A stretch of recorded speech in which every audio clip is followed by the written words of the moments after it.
عاجل خبر د طالبانو له لوري د خپل ځانګړي شخص جنرال موبین نیول کېدل. جنرال موبین چې تر ډیره په ټولنیزو رسنیو کې ډیر فعال او مخکښ شخص دی او زیات وخت به یې له ځان څخه د امارت په چارو کې فیصلې کولې. له همدې وجې نن په ډیر بد سرنوشت او سترې بېعزتۍ مبتلا دی.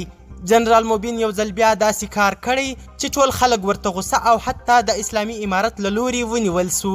دا چې جنرال موبین ولې ونیول سو، هغه څه کړي وه، غټ راز افشا سو. سلامونه درنو لیدونکو، مشال پریس ته ښه راغلاست. د هر څه نه مخکې زموږ یوټیوب چینل سبسکرایب او ویډیو شیر کړئ.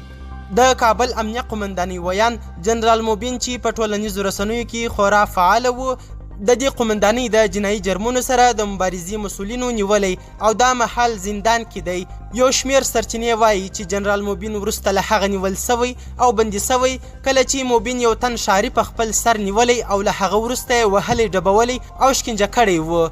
تر اوسه پورې د طالبانو د داسې غوره کړنو څرک نه لیدل کېده، خو دا چې پیل یې له موبین څخه وسو نو دا ښه کار وسو.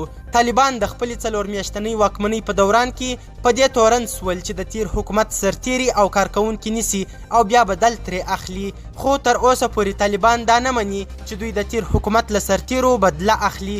ولې له بلې خوا بیا سرچینو او راپورونو د دوی دا ادعا درواغ ثابته کړه. طالبان د مشروعیت لټولو حالت کې دي او داسې ګمان کیږي که چیرې دوی د مشروعیت په لیکه کې نه وای نو ښایي حالت تر دې هم ترنګلی وای.